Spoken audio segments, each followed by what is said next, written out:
Hello, hello, hello, everybody. Welcome to another episode of So Random and Weird Podcast. Today, I'm your host, Sheena, And I'm Sarah. and I decided today that we all need a mental break. Yes, I You agree wholeheartedly from everything. there's just so much going on right now, and also a lot of the time when you get true crime, you really want to get into those really dark, deep. Nitty gritty, yeah, intense. Yes, Yeah, yeah. exactly. So instead, I'm going to do dumb criminals. Love And it. so I've got three stories that we're going to go over, and we'll see what you think uh, about these certain criminal folk.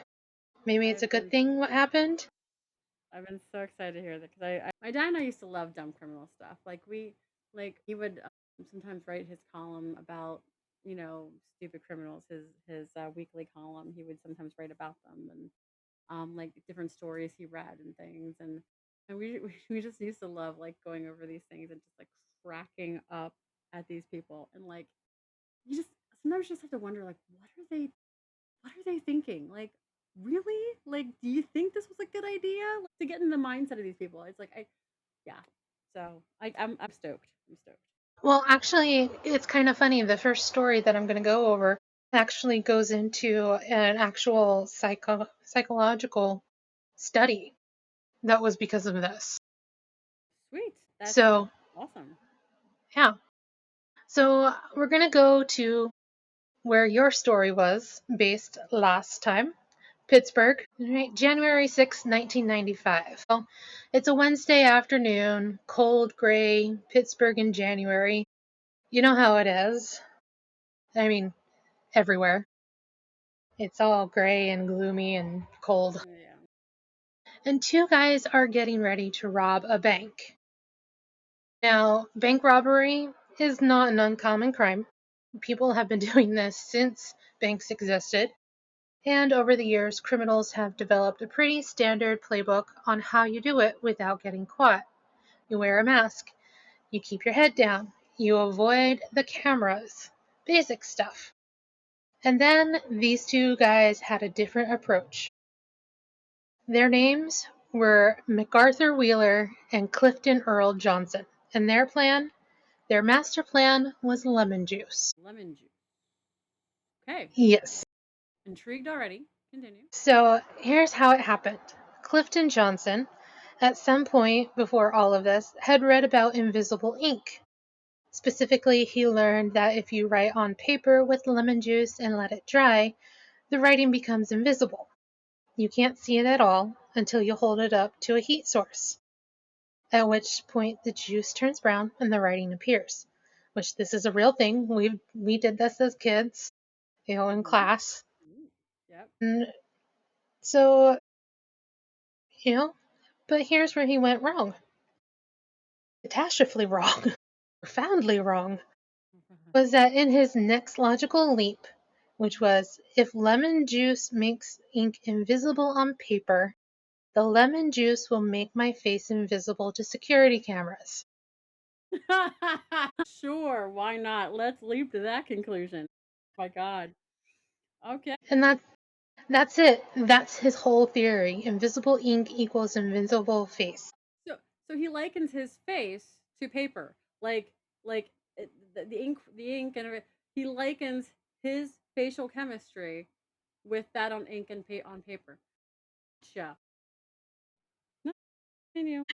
And so now, to his credit, he wasn't fully, MacArthur Wheeler wasn't fully sold onto it right away. He had questions, concerns, and the beginnings of critical thinking. No. So they What decide to happened? test it. Oh, Lord. Okay. So Wheeler went ahead, smeared lemon juice all over his face, covered it thoroughly, and then he picked up a Polaroid camera and pointed it at himself and took a photo. The photo develops, and when he looked at it, he wasn't in it. Okay. In it. Okay. So there's his proof. that this is working. Police later spent a fair amount of time trying to figure out how that happened. Their best conclusion was that Wheeler was simply a bad photographer, as he was a bank robber, or he probably pointed the camera the wrong way, or the film was bad. You know how sometimes we just get blank ones or Yeah. Yeah. blurry ones. And so, but for whatever reason, Wheeler was convinced that, this was confirmation. So Lord. Okay. they decided we're doing this. The men had only one small complaint about the plan. The lemon juice stung their eyes so badly that they could barely see. God. This apparently was not a deal breaker. So, January 6, 1995, mid afternoon, Wheeler and Johnson walk into the Mellon Bank branch in Swissvale, Pennsylvania, a burb about 9 miles outside of Pittsburgh. No masks, no disguises, no hats, no scarves, no sunglasses. Just their faces slathered in quote unquote invisible citrus armor, out there for the world to see. Johnson waited in line like an ordinary customer, acting as backup. Wheeler approached the teller, pulled out a semi-automatic handgun, and demanded cash. The teller handed over about $5,000, and just like that, the two men turned and walked out. The security camera, of course, caught it all on tape in its stunning 1995 vision.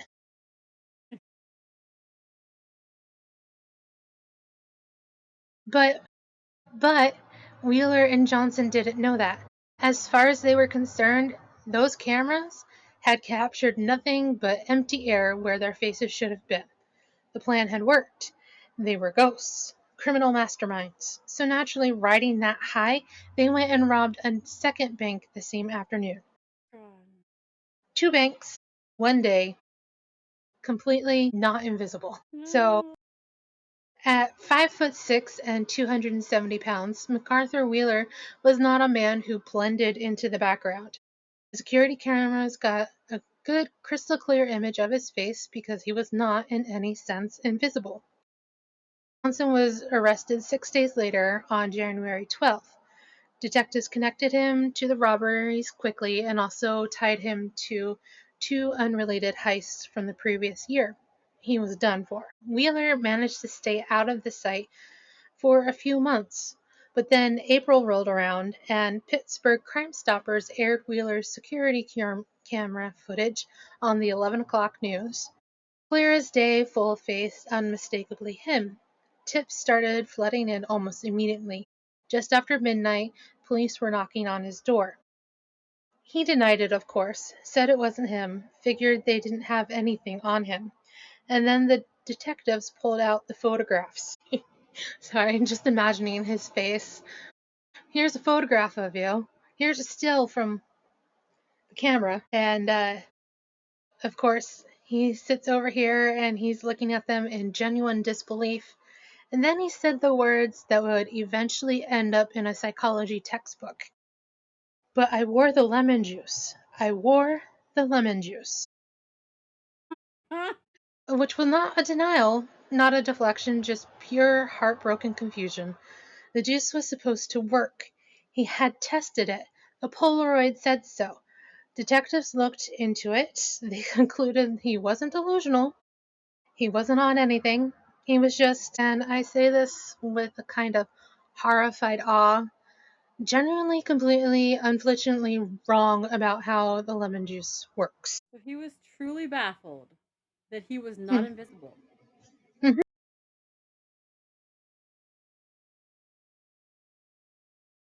God. Oh, that's great. I love it.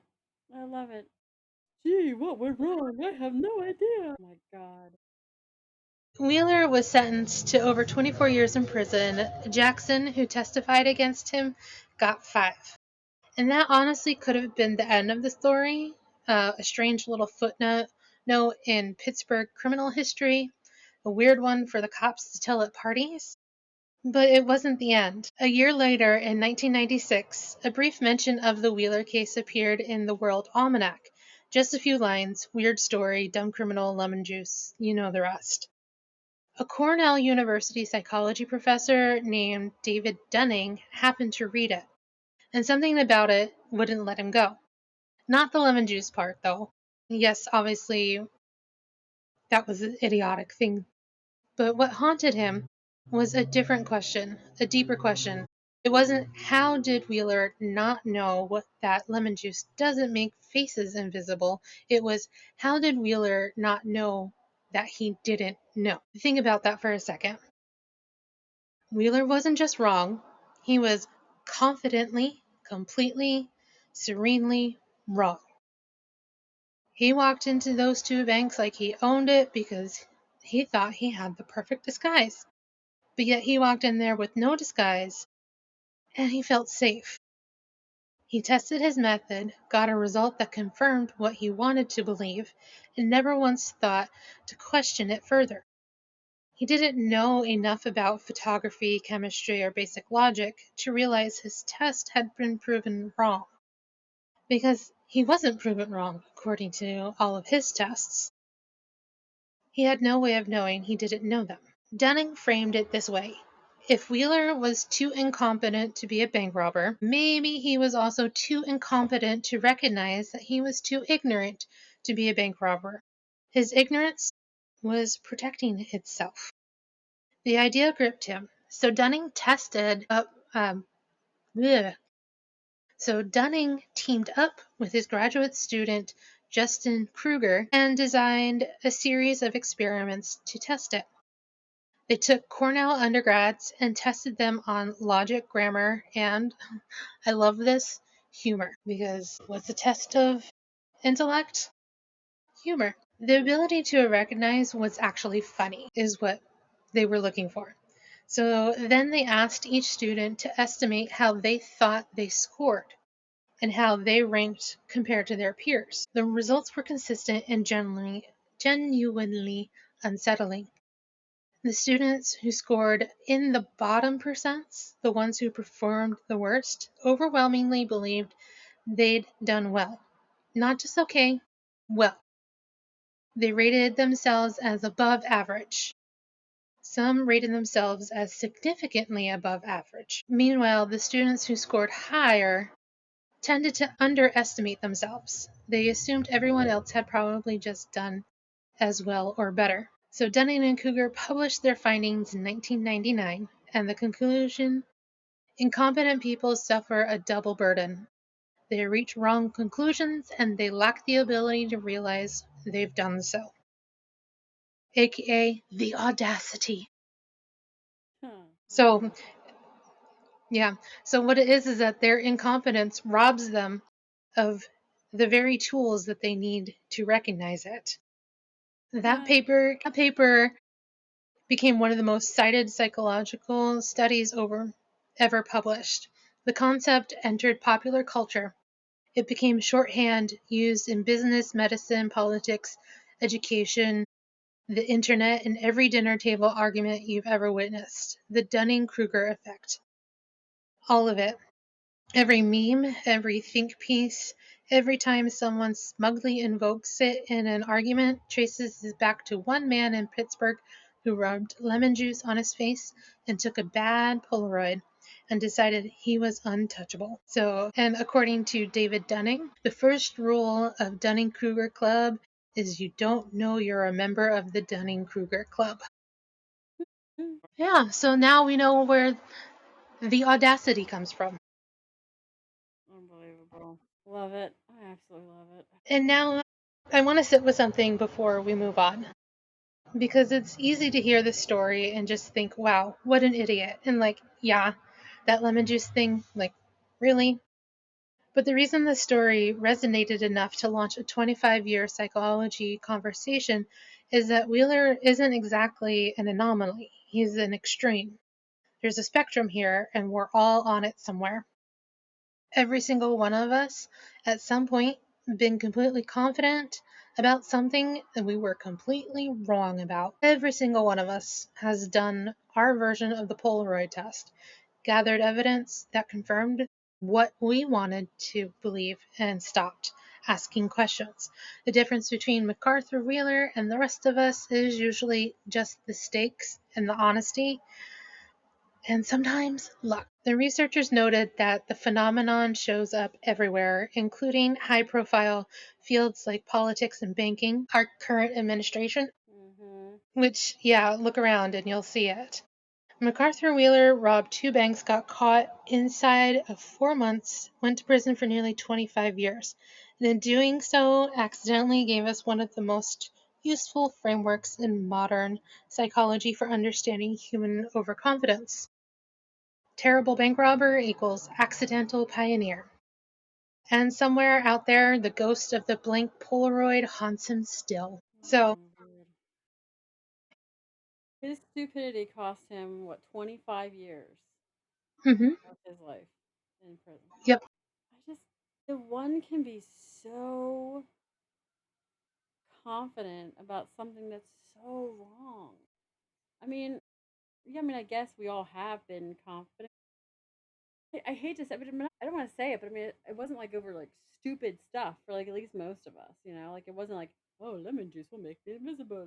There's an invisible cape that'll, that I can put around me, and I can, walk around. Yeah, what? I mean, the fact that someone actually thought they can become invisible. It's like, don't you think people would have done this already if that were the case? I mean, I don't know. I just like, yeah, like if like what is that syndrome called, like, where you're like so dead sure that you knew of something that you saw in the past, or knew of in the past, and you're like, oh, this is this is how it was, this is how this ad was, this is what this, like Berenstain Bears, like it was spelled the Mandela effect. Mandela, Mandela yeah. effect. So like, people are so confident, and I've done this before too, where I'm like, oh yeah, well that's how it was, and apparently it wasn't, and I'm like, no, wait a minute, I swear that's how it was. Like things like that. Like I've been like really, really 100% sure of, and then it'd be wrong. But like something stupid like that, where like people like think you can be invisible. I mean, why would you think? I don't know. I just, this Yeah, isn't, yeah. yeah, So definitely. I mean, so yes, I know I have been confident in things that I've been wrong about, but not like being invisible. I think Yeah. that's a little, yeah. I don't know. Well, it like I said, it's a spectrum. Yeah, yeah. He's like Yeah. an 11. Well, we definitely know some of those people on the spectrum. Well, not Mm-hmm. personally, but Personally. wow. But I mean, more so like in public figures and stuff. I digress. So now, story number two is I'm gonna go back now to 2024, and I'm gonna come over to my side of the United States, over here to Portland, Oregon. Which, depending on your relationship with Portland, after this will either surprise you, not at all, or feels completely on brand for Portland. Stay weird. So, a car gets pulled over, standard traffic stop, officers run the plates, something's off. They ask to search the vehicle. The couple inside, Mia Rochelle Bagenstos, 37, and Reginald Lamont Reynolds, 35, agree and don't have a choice either way. The search happens. And here is what the police found inside that car. Cash, a loaded revolver, scales, the kind you use to weigh things you're selling in small quantities, and a bag. Just a bag, an ordinary bag, except printed on the outside of the bag in what I can only assume was someone's idea of a joke that they then forgot was a joke were the words, "Definitely not a bag full of drugs." With, Oh, oh, oh God. Okay, so that was printed on the bag. mhm, and filled with drugs. As my daughter would say, oh, that's not sus at all. And that's the whole story. That's it. The bag said what was inside of it on the outside. in text while they were driving around with a gun, scales, and cash, like they were doing a really unsubtle impression of a crime scene. Now, I need you to understand this bag exists. You can buy it. It's a novelty item. It's sold as a joke.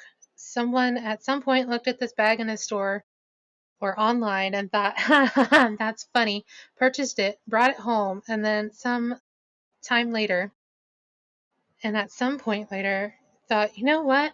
I'll put my drugs in this. And then took it in the car with the gun and the scales. There was a version of the story where the bag was a gift and they just used it because it was there and didn't think about it. That version is almost more unhinged to me. Oh, I needed something to put this in. There's a bag someone gave me. Whatever. There's also a version where they say generally thought the irony was protective. Again, Yeah, no. Especially when you have the other things in the car, such as the scales. Because let me tell you, not a lot of people have scales that I know of anyway in their car. Like any kind of scales, like weight scale, like like bathroom scales, kitchen scale. I mean, you know, unless you're like a food truck, sure, then maybe then. But yeah, I think everything combined, and then that bag, I think probably gave the officers probable cause. So check it out. sure, sure. Like, no cop is not going to search a bag. Well, especially with the other items, like with the gun and the scales. I mean, and then the bag. It's like, it doesn't really take a rocket scientist to think, maybe there is actually something in the bag since you have the gun and the scales and all the other mounting evidence. Yeah. Well, either way, it just, you know, when people offer you drugs, just say no if that's not it. And Nancy Reagan, just say no. Just say no. Just like Dare taught us. Exactly. McGruff, the crime dog, and we had the Dare lectures in the third grade, and the Dare T-shirts and the hats and the frisbees. Yeah, just say no. A great slogan, Nancy. That's not just to say no to drugs. Say no to everything. Be happy. Exactly, exactly. So then I'm going to finally bring the last story, number 3, which is the one that I mentioned last episode as well, where it has to do with Sing Sing. So, have you heard of Ossining? No, no. Okay. So, and it's Ossining is how it's spelled. So, Ossining is a little village in Westchester County, about 30 miles north of New York City. It's cute, it's got a main street, it's got a waterfront on the Hudson River, it has a Walgreens. It is, by all accounts, perfectly normal town. On this perfectly normal day, police get a call about a man trying to break into a mini mart. I'm sorry, I know the story, so I'm like, okay, get it together. Serenity now. Oh yeah, because I'm gonna laugh too here. So yeah, no, go ahead. So now we don't know what Blake Leak was after. We don't know if it was cash, snacks, scratch tickets, a specific type of energy drink. The record is silent on his motivation. What we do know is that Blake Leak, a 23-year-old, was caught in the act. Police show up, Blake sees them, and Blake runs, which, okay, you know, totally reasonable. Fight, flight, fawn, or freeze. And of course, obviously, Blake is the flight guy. So now it's a foot chase through the streets of Ossining. Cops are running. Blake is running. Everybody's running. And this is where it gets good. Straight out of an Abbott and Costello, the cops fall down. Sorry, what? The cops fall down at the same time. They just eat it. They Two fell flat cops. on their face. Yep. And Blake looks back. The cops are on the ground, and he is free as a bird. Inserts Leonard Skinner. Or Tom Petty. I'm free. And this is his moment. This is the universe handing him a gift. All he has to do is keep running, ducked somewhere quiet, and waited out. And that's it.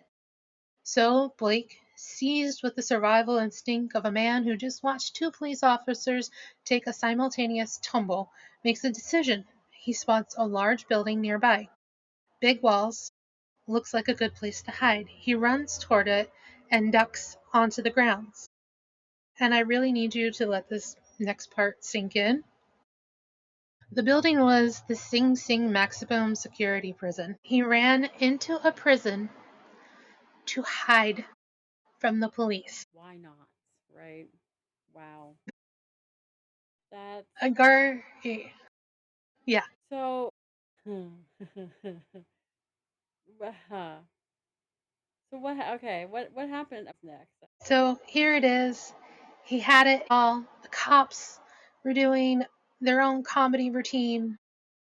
And then what does he do? He runs into a maximum prison, security prison, and gets grabbed by a guard. Fantastic. I love it. That's great.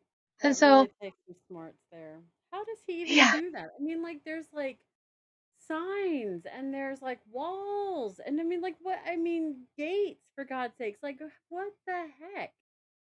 Hmm. I mean, it's a maximum security prison. There was no signs at all that this was a prison. Is that? I mean, seriously, were there like no signs at all? Like, duh. I mean, seriously. Right? Like, isn't there like some kind of way to I mean, go in and yeah, well, I mean, like, it's a maximum, so people can't get out. I mean, there's walls, there's gates. There, I mean, there's got to be like, I mean, this like rung no bells with him. Like, oh, gee, why is there a gate here? Why? I'm like, did right? he? Did they ask him at all? Like, why did you? I mean, does he give any kind of answer, like to explain the stupidity? So basically, what you brought up, Ossining is a small town. Sing Sing is the most famous landmark in the entire area. Mm, It's on the waterfront. It has walls, large, yeah, imposing. This is definitely a prison walls. yeah. There are guard towers. Did the guard towers not register? Or I want to be generous here. Was it dark? Was he just panicking? Was the adrenaline so high that his brain just went, big building? Big building means cover. Go. And he just committed fully to it without processing the prison vibes? Because that's almost more understandable to me. Because, fight or flight does do weird things to your brain and everything like that. But Yeah, I I mean, mean, and did it go? I can't imagine that the stress and the adrenaline that you're under. You know, you're being chased by the police. You know, you're thinking, oh my God, I don't want to get caught. I don't want to get caught. I can't imagine the stress and the pressure. I mean, I'm sure you're not really thinking clearly when you have police officers running after you. I mean, I'm not even thinking clearly like if I have a police officer driving behind me, for goodness sakes. Mm-hmm. I'm like looking at my speed and I'm looking, in my rearview mirror and I'm looking at the speed and I'm looking at the and I'm checking the speed on the signs, as I pass by just in case. I'm not even thinking clearly then. I can't imagine being chased. So yes, let's find out more. Yeah, and it's kind of just like it just went to caveman brain pretty much. Run, hide from scary thing, you know. And honestly, maybe Blake was from some other alternate universe where Sing Sing wasn't there. I don't know. Who knows? But, in theory, great idea to go hide somewhere. Terrible execution. And also, the real tragedy, too, is that he was in his own comedy show with the officers eating dirt. And for one shining moment, he was like the luckiest man on earth. Yeah, I mean, he really could have gone anywhere, done any. I mean, he really could have just gotten away, but instead chose to hide in a prison, maximum security prison, huge, famous maximum security prison. Also, what do you even say to the guard who grabs you? What's that conversation like? Like, hey, sorry, I'm not trying to break in. I actually am trying to avoid. You know what? Never mind. Exactly. Does No comment. does he Please stay. explain what he just did? Why he's hiding? Does he try to play it cool? Does he just go limp? I need body cam footage. I need the deposition. I need all of it. I really do too. I really would like to know the reasoning behind. To me, it's incomprehensible. Yeah. And imagine the cops too. The cops who fell when they got up and dusted themselves off and called it in. Like, what was that radio call? Suspect has been apprehended by Sing Sing? Yeah, he ran into the prison. No, I'm not joking. He's inside. Yeah, they've got him. We're good. I, yeah, like the idiot ran into the prison as he was being chased by cops for committing crime. Yeah, I just, I don't get it. I'm, I really would like to know. I know, it's like he had decent karma, and then all of a sudden, like right in the middle of it, karma just went plunk. Nope, not today. So, yeah. And to think, I mean, you wouldn't even write that in a story, you know? Yeah, you would have it making the break and then having two dumb cops running after you, haven't been eating more donuts than hitting the gym kind of thing, and then they fall over and then you run into the prison, the big prison. That's just nah, nah, nah. So, I mean, it's like I just don't. I love to hear. I'd be mortified. I'd be mortified personally. I would be mortified if that were me. If I thought lemon juice would make me invisible, yeah, I really thought that. No, you know, I don't know. I just, yeah. No, totally. I sit there and I'm just like, but you know what all the common factor is in this? Who has the most audacity? Men. honestly though, it's probably the majority of the criminals.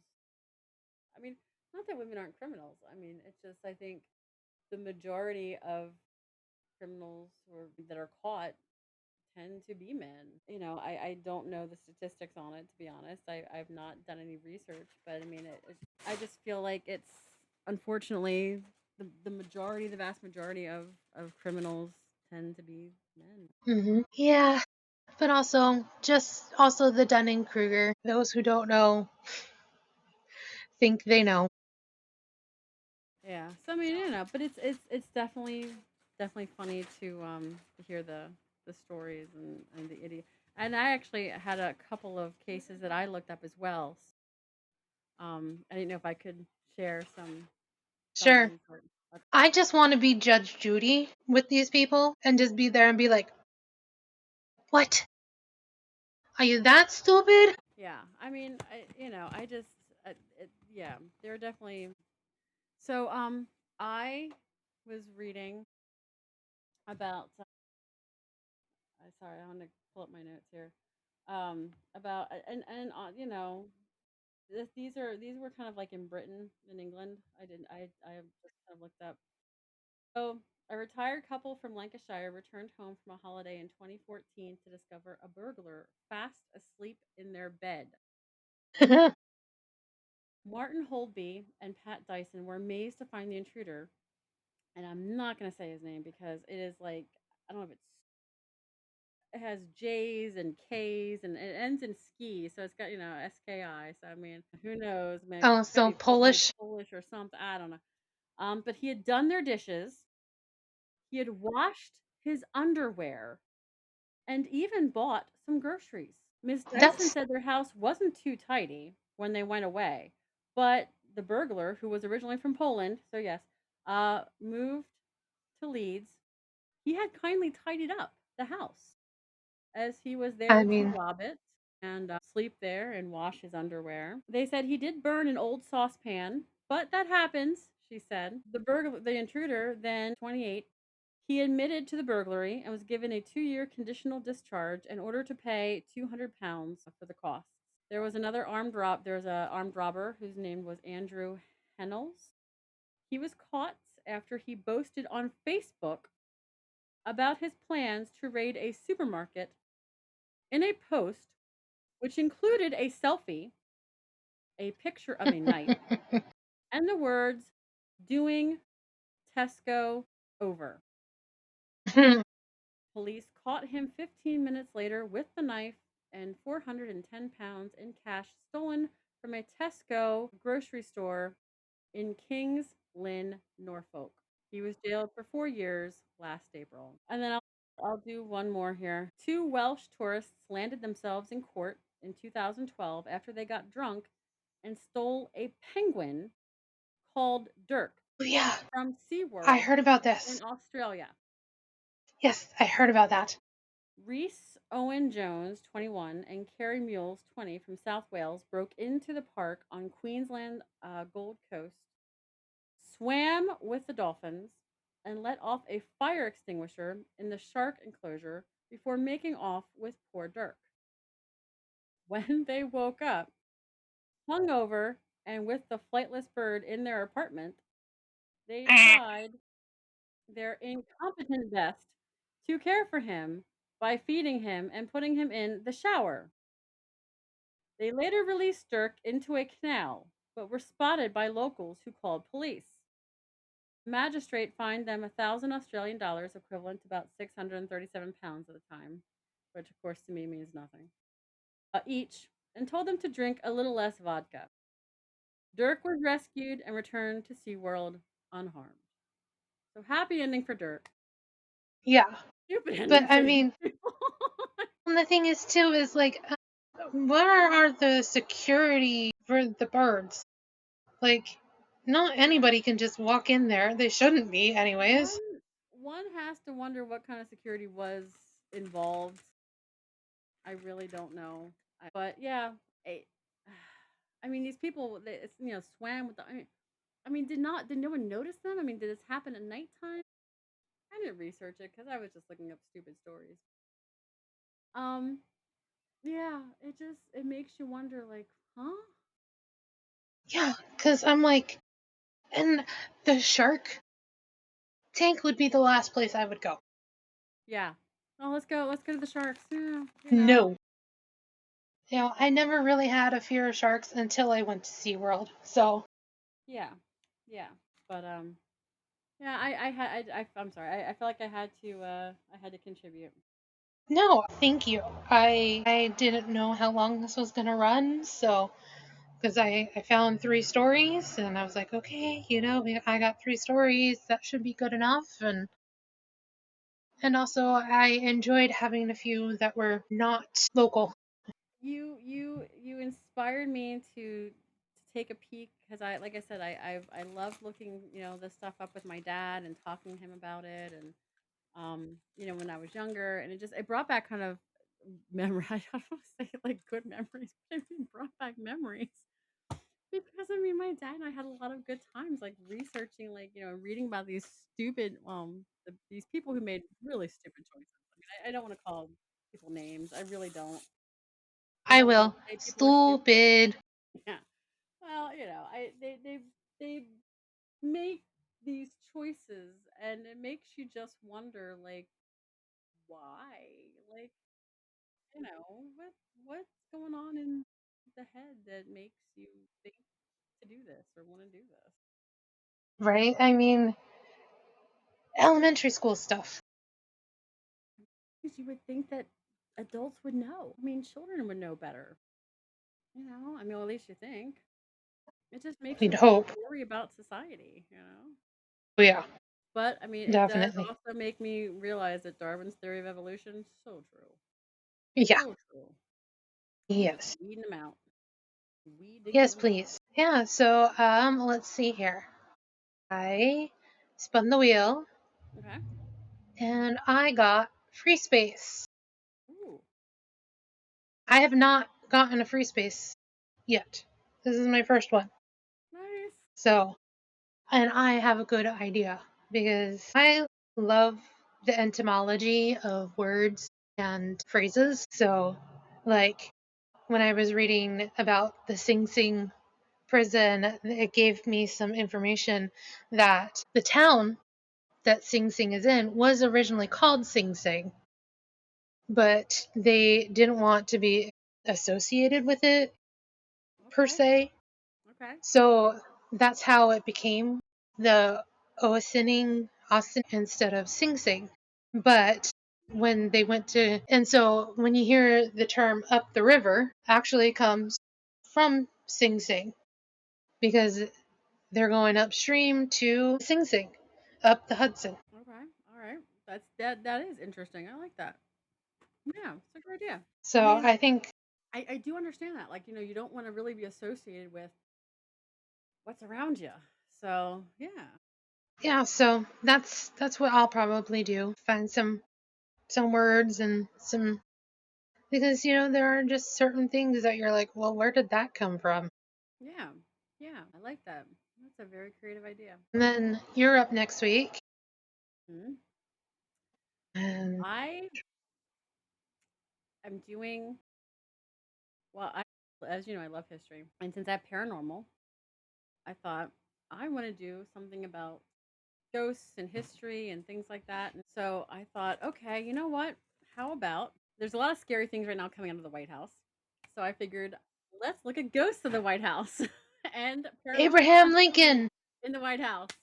And Abraham right Lincoln. now, exactly. You have the Lincolns. Well, you have Abraham, you have Willie, you have um, but I mean, there's a lot of it's the country's one of the country's most oldest standing structures. Well, That's when they're been not tearing rebuilt. things down, Yeah. and Well, yeah, um, because there goes half of the historic house. That oh God, I want to cry. that Dolly belt. Yeah, and it's one of the most haunted, supposedly, houses in the country. Hmm. I mean, enough shit's gone down there. So, yeah, I thought, why not talk about fun, scary things that come out of the White House instead of just terrifying things that are currently happening in the White House. So, yeah. You should be more afraid of the living than of the dead. Well, yeah, that's currently what's Very true. going on. So, but yeah, so I thought I'm gonna kind of delve into the stories and the hauntings, and I thought that'd be kind of cool. I've never visited the White House. I've always wanted to see it. I didn't. No, I've been to DC, like actual DC. I went to the FBI building Okay. and the Smithsonian, but that was like the FBI museum. I went there. The FBI building I went to was in Idaho, so not that impressive. So Well, I haven't been to DC in a long time, to be honest with you. And honestly, I don't want to go right now. yeah, I'd be it's afraid to go right now. But I'm not sad to be afraid to travel in your own country to a different city because of what's going on. mhm. So, but I'd love to eventually, when things cross your fingers, calm down, and return to some kind of sanity and not this 1984 Orwellian, you know, Nightmare. plot that we're living in. I'd like to go again because I'd love to see. Um, I'd love to tour the White House if you can still even like I don't know if you can even now. I'd like to go back to the Holocaust Museum and things like that, and if that's still there in the future, God only knows. But I'd like to go back and visit because it has been a while. I think it's been like since school since I've been there. Yeah, Times we live exactly. in today. The times we live in today. Yep. Well, and just the audacity of learning about the rape academy. Yes, yes. I was talking to Mike about that earlier today, and I was like, "Did you hear about this?" Because yeah, And this is people that you love. These are people who you are your husband's married partner, to, spouses, your partner, you share a life with them. people that the people that you trust to keep you safe and that that you feel safe around. Right. It's not And just now, let's go, let's learn how to rape women we don't know. This is your partner. Yeah, What, exactly. 62 million, 63 million people estimated, 62 million in or hit, I should 60, say. yeah, Okay, in 1 month. in 1 month on how to drug and sexually assault your partner Your partner. and wanting video. Upload your experiences, upload your videos, upload. We want to Hmm. see. Oh yeah, no thanks. I was horrified when I read about this, the story of the woman in France. I was horrified that Yeah, her husband had done that to her and had put her through that, and that she had been raped by so like hundreds of yes, men, yes. all while unconscious. And this was because of her husband that she trusted and lived with and shared a life with, who did this to her. Mhm. And knowing It's always our fault because we're supposed to date better men. We're supposed to we marry can't better men. dress the way we dress. We can't talk the way we talk. We can't go out and drink. We can't be promiscuous. We can't have, be on birth control. We can't do this. We can't do that. We can't do that. Right. It's We our can't fault. be trusted with our own bodies. It's our fault. Yeah. And the It must thing be good is, to be a too, white is man in this world. I mean, right. it's not all white men. It's not all white men. I want to what not even white men. It's not all men. I want to clarify that. It's not. I know it's not. But it is very tough to be a woman in this Hmm. world. Yes.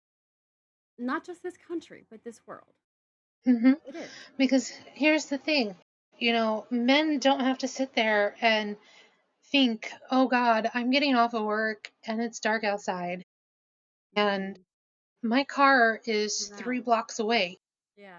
It's dark outside. Who's around? And they don't have to be looking around, like, who's around me, what's going on, have their keys in their hands ready, or, mace in their purse. They don't have to have, you know, they don't have to cover their drinks at bars. They don't have to be careful with who they get their drinks from. They don't have to be careful with any of this. They don't have to worry.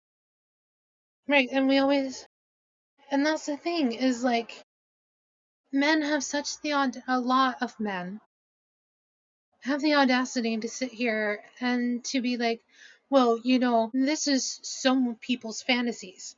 Here's the thing, when it comes to a fantasy that you are enacting with somebody, the key thing is consent.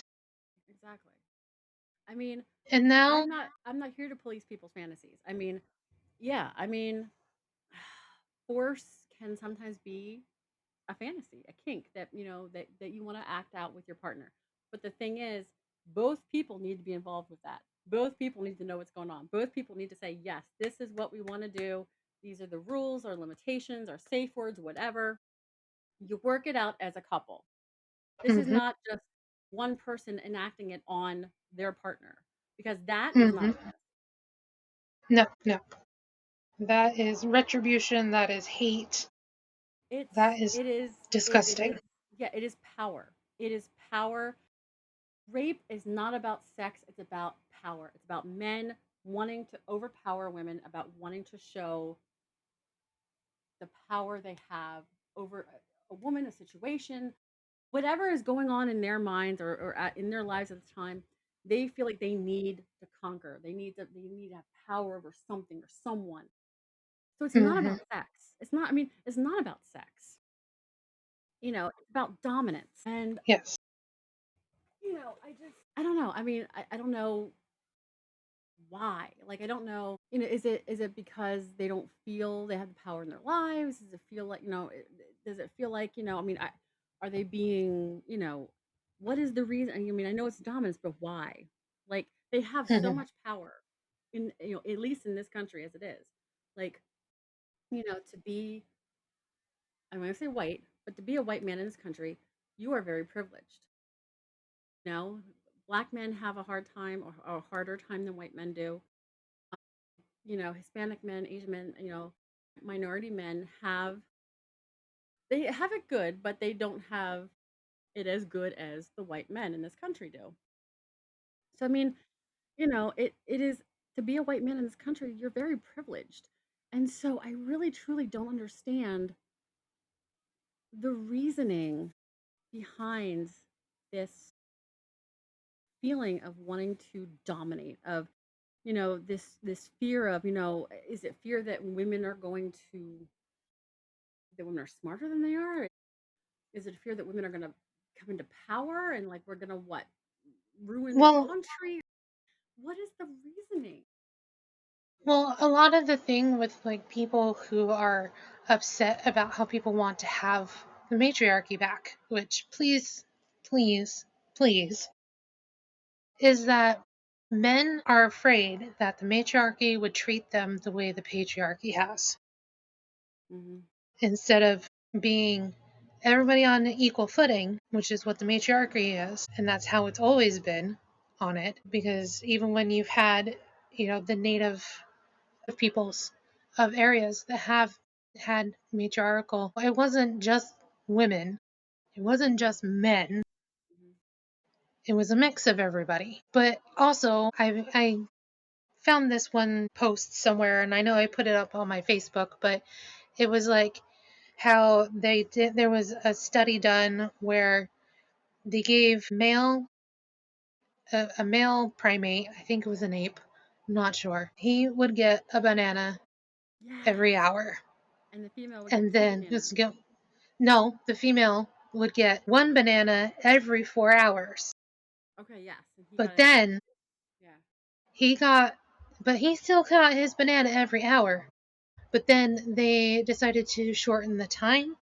And so instead of every 4 hours, it was every 2 hours. The females would get the banana, and the Yeah. male got so upset because even though he's still getting one every hour, and they're only getting one every 2 hours, Which of course means they're getting more bananas than the female. yes, Yeah. yes, they're still getting more bananas than the female. Yeah. That he went apeshit, Yeah. Because she was getting them more frequently than what she even used to. though, right, even And then though he's still getting more. which it does explain a lot. I mean, and I did talk to a friend of mine who is a guy. And he, it is a fear of loss of power. Because white men have ruled for so long in this country and in England, where, of course, we all come from. Well, white Anglo people come from. What has the empire Yes, where, yeah. yes, yes, yes. Our motherland, Britain and UK. I mean, we have long been a patriarchal society, and it is the fear of losing that. I mean, of course, I don't understand that because we've never had the power. We've only been able to like, have our own like bank accounts and have, divorce, a divorce, and on our be able to divorce our husbands, for what, the past 40 years, 50. 50 years, 1970, 1970s, we were able to actually divorce our husbands and the spouses, because we could, we were allowed to do this now. Mhm. Um, and and and we've never really, also, like, owning a house, yeah, credit it cards, states when I had my house, it stated in there specifically that I was a single woman who owned this house. yeah, yeah, yeah. Nobody else would have that. Yeah, exactly. Exactly. But If it was a man, the wording would not be, you know what? Sex in the City did an article about that. It did an episode about that, which was I didn't realize it because I mean but when I watched the episode I was like, "Oh my god, that's so true." Like Miranda is an attorney in the show. She's buying her own house. And the attorney or whatever, the real estate whoever is doing the contract with her, he's like, "And you're getting the payment from your husband?" And she's like, "Nope." For me, he's like, "You mean your father? What is coming from your father?" And she's like, "Nope, just me. I'm the one who's paying for it." And I guess this was like, dumbfounding to the guy because it's like a single woman who's paying for her own place. I mean, I don't know. It's mhm, and it said, I guess they then called her in the contract. They called her separated or whatever, and she had to clarify that no, she is a single woman. Which it shouldn't matter to anyone. It shouldn't matter and it wouldn't if As it was a long as you're guy. getting the money. Exactly. But the times we live in. So you feel like you're moving forward when really it just seems like you're taking two steps back every Yep. day, every Yep. day. But I'm so grateful for Planned Parenthood Yes, yes, because me too. I am going to be going and getting my birth control put in Mhm. and removed. It's time for a new one. Yeah. And they're doing it. I mean, My own doctor can't do it. seriously, They why? don't have they don't have the equipment to do it because it's an implant. And what? And this once again, our healthcare. Okay, once again, our healthcare is in the shitter because I was just reading, like I think it was in South Carolina. There are so many shortages of like OBGYNs. It's a lot in the South that there's Yes. like Arkansas, I Alabama. mean, and it's just I with women's health care. I mean, the lives of women are at stake, and yet it is questioned whether or not they should help her because will it affect the baby? Will affect, and it's like the woman's life is at risk. Hmm. Right there, that's what you take care of. Yeah. But the thing is that we're older than it being mandatory that there's women included in the trials. We are older than that. That was done in the 90s. And we're still, I mean, toothpaste. Our mouths are pH different than men, and toothpaste is made for men. Half of them, all of the medicines that we're on, except for estrogen, because heaven forbid a man gets estrogen, even though they're all occurring in our bodies. I have to take testosterone. I was I was just reading an article, and I was sharing this with a friend of mine. They came out with a male birth control medication that It's a is gel. it's a gel. It's a A gel. gel. A gel. I have to have a fucking implant. A gel. Exactly. I was I like, mean, I had to laugh because I'm like, I think we both kind of laughed because he was like, oh yeah, we could do shots. What the hell? But I was like, oh my god, we have to go through so much. I mean, this is not a pity party. I don't want to make it sound like a pity party, but I mean, we do have to go through a lot of crap so that we can make safe choices with our bodies and make safe choices with our for our futures. Like paps and having stainless steel ooh, tools shoved speculums. up inside of us, Ugh. and I mean it's like they get a gel. They get anesthesia for anything. They They get don't for a they get a vasectomy. They don't for vasectomy. I mean, they get like locals for vasectomies, which it I I depends. was I was surprised because I'm like, you're down there like surgery, and you're only doing locals. I mean, that actually really surprised me. So, Well, it depends. It depends on the doctor well, that because could be some of too. them That could be too. they can be put under twilight or Okay, get laughing twilight gas. sedation. That could be. I mean, when Mike went to get his, it was a local, and it was not comfortable for him. And I you're feel like, badly for him. I mean, he cry worked me a through it. river. Well, yeah. I mean, I was like, I mean, I didn't go through childbirth. I mean, I had two C-sections. So I mean, you know, um, That's still it is still traumatic to the body. Yes, but I mean, I didn't feel a damn thing. Although I do feel like the needles in my back when I had my son fucked up my back. Um, anyway, but I mean, I do have to give it for the guys who get the vasectomies and don't and just have the locals because that's a nasty kind of procedure, and I think they really should be putting them out a little bit or something, like giving them twilight or at least something so that they're kind of you know what? I say locals only because you know what? We have to go through having a hole punched in our cervix to check for cervical cancer. Yeah. We have to have our lady bits ripped or even cut to push out a baby head. And Yeah. then they have the audacity to be like, put an extra stitch in there.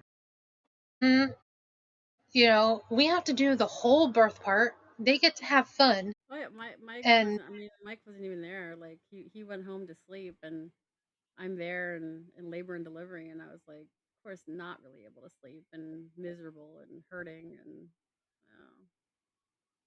been. as you would. But I But mean, it's so no, definitely. no, I don't think that they should be getting any laughing gas, any Twilight, I love your friend. Oh my god. because fuck you. Well, I mean, I if to be fair, I mean, if women can go through childbirth, yes, men could probably do the whole vasectomy thing with with just the local because yeah. But I mean, Because I we don't get it. We well, don't I get it to mean even put an IUD in. that's true. Although some Well, I mean, OBGYNs I now get. are doing. Oh, but get this. So I was reading some OBGYNs are now doing pain meds prior to IUD insertion. However, pain medicine is inserted up in the vagina with a needle. I need some You like. want a needle going inside you there? Because I don't. No, Give no. me I would oxygen. rather Fuck yeah. tattoo. I would rather tattoo my labia. Yes. I when I read that I was like because the OBGYN I think it's paging Dr. Fran. I'm following her on Facebook. And she said that some of her OBGYN partners are like she offers this with her at her firm, but she said that because of what it is just sometimes just declined. And I'm like, yeah, that's because we ain't No stupid. kidding. We don't want They needles have up in like there. Thank you. they have numbing stuff That's what I'm that saying. can Like, go can up you just there. give us like some oxy or something? Like, seriously, give us like 2 tablets of oxy and have someone drive us. You know, put me the fuck out. I don't, I but it mean, was painful for me because I mean, I don't know if it was, not to get too descriptive, 'cause no one wants to really know what's good, but no, people want to know. People need to know. well, I don't know if I have like a curse or whatever, but I mean, they had to like take it out again and like redo it, and I was like, So it was definitely not comfortable, and I think I took something beforehand, and I could still like it was still uncomfortable. It wasn't the worst pain I've ever had, but it was memorable. It was memorable. Well, mine is in my arm, so I do get a needle there. I'm not happy about it, but it does numb it. And then, but the thing is they have to like pull it out, Mm, and then they have to like, and it's not a huge hole, so I don't get stitches yeah, for it. But I mean, still, it's like it's not pleasant, and then you have bruises underneath your arms. Well, yeah, if you when you have had like when you take one out and have another one put in, yeah, because and they should what's the word I'm looking for? Alternate yeah. on the sides. But I mean, I hate needles, so I never look. I have not watched it go in or out. No, nope, Yeah. can't. Well, like I said, it's definitely I think when I read the gel thing, I was like, really, because I mean, I just feel like And it has there, none of the side effects. yeah, and I just feel like there have been so. I mean, like I'm like, why can't we have something that's nice, that doesn't involve like insertion, or pain, or I just I mean, yeah, I mean, like the pills, like I'm taking the pills. I mean, I get nauseous and I get acne, I get breakouts, which is not a bad thing. But I mean, I have to remember it every day, and it's annoying. But I mean, if you get the injections, you get tumors in your brain. That's why they're not, that you can't get the birth control injections over in the UK because you get tumors in the brains, and that's maybe why I had my mass. But whatever. You know, the insertions are uncomfortable. The insertions in the arm are uncomfortable. I mean, there's no nice way really for us to keep our, to to plan our own fertility, you know? There's Hmm. really no.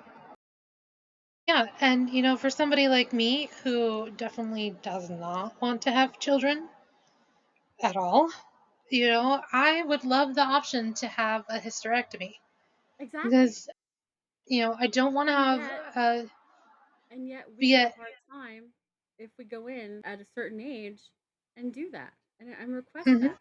We get, well, are you Oh, married? gosh. Well, we need to talk to your husband. We need permission from him too. It's like, excuse me? Hmm. What? Isn't this my body? Like, isn't this my choice? Like, you know, Yeah, exactly. I don't, Because I also don't for go to me, I don't go to it's my husband's doctor's appointment and say, no, he can't get Viagra. No, no, no, or whatever. It's like, I don't know. That's another thing I liked about about paging Dr. Fran is she gives, you know, girls the truth about, like, what to expect, but she doesn't mhm, lecture them if they want if they want, their hysterectomies, if they want to, sterilize themselves. She mhm, does it because it's their choice, it's their bodies, and she assumes that a woman in her 20s is going to know what she wants to do with her own body, and I like that and I respect that. mhm. Yep, because I don't need it. I don't need the bakery. We can keep the pantry, but we don't need the bakery.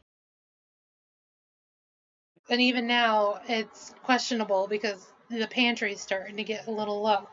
So, but it's crazy to sit there and be like having no control over what I do with my body, and that not everything is made for my body.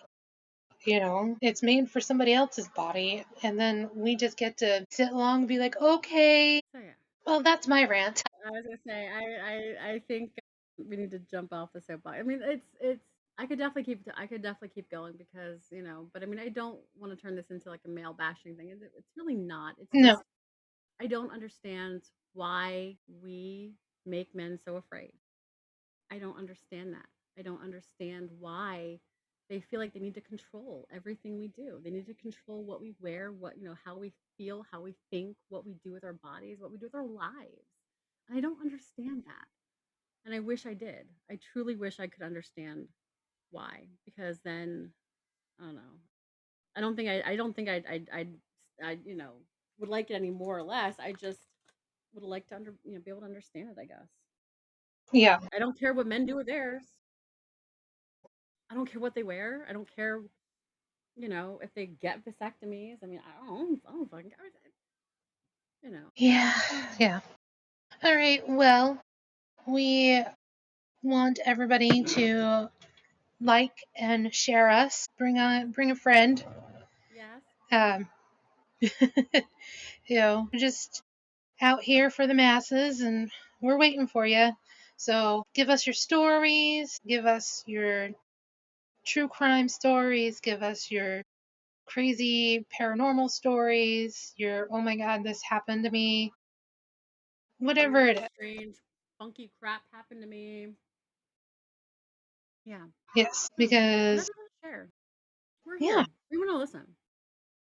Even if it's differing opinions, like we want to hear. We want to hear what you think. We want to hear what you feel. And we want to, if you think we're totally full of shit, let us know. So We'll we talk will about talk it. We'll be back. like, well, yeah, we'll talk about it. We'll be like, no, you're wrong. But, no, just kidding. But, yeah, no, we Depending. want to hear. We want to hear from you. Yep. And so you can hit us up on our Facebook, which is So Random Weird Pod. You can also hit us up at our email, which is so random and weird podcast at gmail.com. We have an Instagram, um, Facebook, Instagram. Like and rate us on Apple Podcasts so that way we can get out there to the masses so we can terrorize some more men. Just kidding. We really aren't men haters. We really aren't. No, no, unfortunately. Well, they're dudes. No, I'm just kidding. I'm just kidding. Seriously, just kidding. Only if you like the mango Mussolini. So, yes, let us know what you think. Give us your ideas, your thoughts. If there's an episode you'd like for us to do, just let us know. I'm gonna go do my granny hobby that I just started, What's that? which is embroidery. Oh Lord, I love you. Well, I don't like the cross stitch. I'm picking up, Yeah, and at least I hate crochet and knitting. I yeah, can't. I was gonna say at least you're not knitting. I guess knitting. I When can't. I think of knitting, I think of a little old granny in a rocking chair, knit it. And that's not true. I mean, my friend next who lives next door to me, my age. Oh my God, she is so creative. She knits. She sews. She sells her goods like at like farm markets and things like that. I'm like, you need to have like an Etsy site or something. You're amazing. But no, she's amazing. Yeah. Well, I grew up. My mom knits. My mom crochets. My grandmother knitted, and I just don't have the wherewithal to sit there and have to count. My mom cross stitches, My and well, I. my mom. My mom, like, I mean, she was trying to get me into like, cause she sews. Like her mom, her sister, they all sewed, they knitted, they did all of this. Like really, like my mom, like grandma made me like baby clothing and blankets, and I have none of that. I think I got my dad's side when it came to that. I tried latch hooking because my mom, I wanted to try something. And I like Mhm. latch hooking. I don't really remember how to do it anymore. But I mean, I can sew buttons. That's about all I can do. I mean, hey, I mean, with the way things are with plus size fashion and being tall, um, I'm almost to the point where I'm like, I'm just gonna start selling my own clothes. Yeah. Well, and the prices of said clothing, is Hmm. phenomenal. Like, you go to Torrid or um, and like I love Torrid. But I Hmm. mean, freaking bra is like 50, $60. And Hmm. I'm like, really? Like $50 just so I can be in pain and have my, metal like shoved up into the middle of my boobs, and just really $50 to be uncomfortable. But No, I just yeah, but set the beast free. I I But do at home, trust me. I know. Just but going out, I still have that stigma of, we used to kind of make well, my seventh grade teacher loved her. She was very nice. I did like her. But she always looked like she was walking around with no bra on. And kids were saying that, like, oh, she's not wearing a bra. Look at her, she's bouncing. But it's always in my mind just been like the stigma that you go out and you cover up, you cover the boys up, the girls, whatever you want to call them. And yeah, so I feel like I have to go out with a holster on, not unfortunately. me, Yeah, my not mom me. doesn't either. Of course, my mom is 76, but Yeah, no, not me. I'm like, you nope. just let them I go for you commando it, kind of upstairs. yep, Cool. yep. If I wear a bra, then it's like a bralette because I don't like the bra. I don't want to wear it. You know, it's too They're snug. uncomfortable. I mean, they're not, and people have been trying to find ways to make them more comfortable, and but they're just there is no nice way to, yeah, And that's holster them why I up. just wear a bralette. I have the rule of thumb for me is if it if I have to behave properly, I'll wear underwear and a bra. If I don't have to behave, then no. So, like, if I go to work, bra and underwear. Yeah, But if I don't, nope. And screw you. that's great. That's great. Yeah. Alrighty. All right. Well, we love you, nerdlings. We hope to see you next week. And we'll, we'll be Have a back. good week. Yeah. We'll be back. Love All right. you. Bye. Love you guys. Bye. Have a good night.